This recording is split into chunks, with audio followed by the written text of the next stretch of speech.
Self-determination is not a mere phrase. It is an imperative principle of action, which statesmen will henceforth ignore at their peril. President Woodrow Wilson. I would add it's an imperative constitutional principle of action. By either way, it requires action. I have some great news for you guys today. We have more allies in our fight for the return to quote-unquote normal than those in the mainstream media would like us to believe. Even the big social media masters have tried to keep this hidden, but they're failing, and that is the best news ever. Now, she didn't use that quote in so many words last night, but during her live stream, the Patriot Nurse hit this concept out of the park.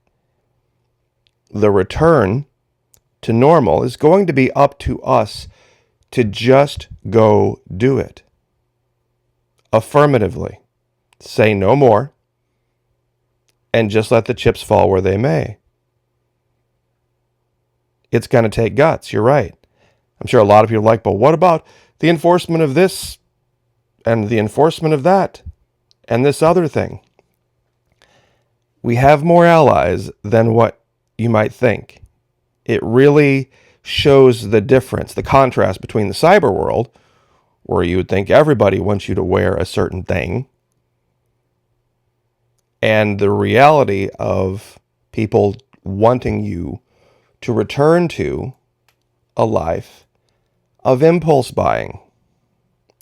Now, I'm sure a lot of people are looking at the image on the left and think that's an overly broad generalization, and that would be true.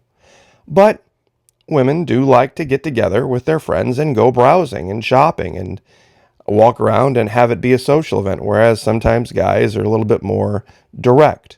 Now, if you get a guy in a hardware store on a Saturday, that doesn't really apply. But the whole point is this. Business is our ally. They want people back in the stores impulse buying. You don't impulse buy when you buy online. You find the thing you want and you buy it. And it comes to you in a little brown box, usually Amazon or something else. Top 5 most common impulse buys. Food and grocery, 71%. Clothing, 53%. Household, takeout, shoes, all sorts of other things. That's the point. And I can demonstrate in real-world examples how this is going to return to our new definition of normal. Who remembers the song Jo Dee Messina, Heads Carolina, Tails California, Somewhere Greener, Somewhere Warmer? I'm sure a lot of you remember this song. It was the ultimate impulse buy. It's a song about, you know what? Let's just get out of here impulsively, last minute trip, flip a coin. I think pretty much now, after the last year or two, everyone would choose heads anyway, regardless of how the coin flip went. Nobody's going to California. Maybe Texas, maybe Arizona, but not California. More than likely Florida. But that brings us to something else, doesn't it? Remember yesterday's video where I talked about this Tricia Foster, the COO of Michigan? Even in her own description of what happened, she said it was a last-minute decision. She had one kid that was home not well. He had planned a trip to the Bahamas that fell through. And apparently there were some girl, I'm assuming sisters, and they decided last minute to take an impulse buy, quote-unquote, trip to Florida. And that's wonderful.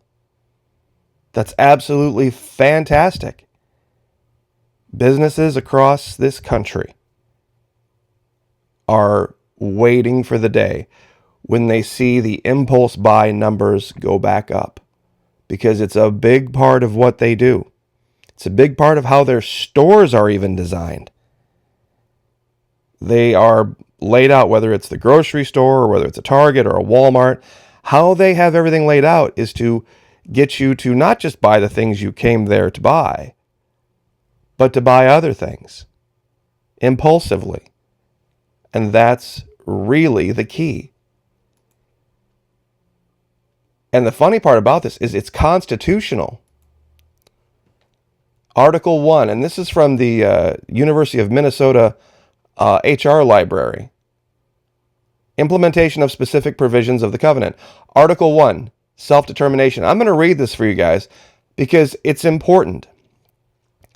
The basic principle of self-determination is at the core of American political life. As the nation was born in a struggle against the colonial regime of the British during the 18th century, the right to self-determination set forth in Article 1 of the Covenant is reflected in Article 4, Section 4 of the Constitution, which obliges the federal government to guarantee to every state a republican form of government. Implicitly, this article ensures that every state will be governed by popularly elected officials.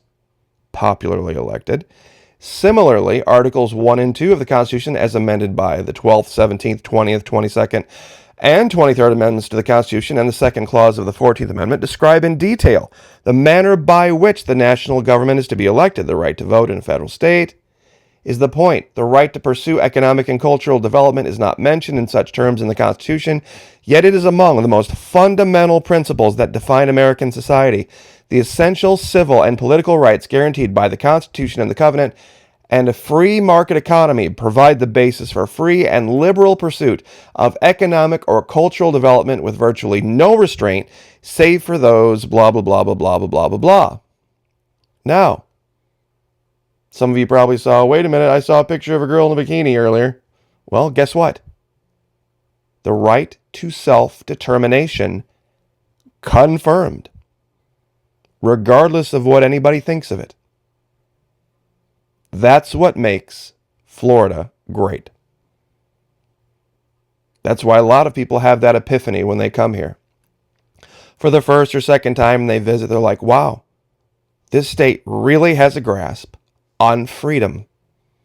For better or worse sometimes. For better or for worse. However you want to look at it. And in your own private life, you can have an opinion about how certain people decide to take advantage of the freedoms guaranteed them by the Constitution. But that's your own personal belief, and it has no legal basis for anything. And that's why I use images like this on the right, because it is indicative of life in Florida. It is indicative of a free society where people feel safe. People feel free. And the two things go together. And that's really what this all boils down to. You can never have a society that feels safe when the government is doing what the government's doing now. Freedom is required for safety. There's the old saying by Benjamin Franklin about those who would trade safety for security deserve neither. The two go hand in hand.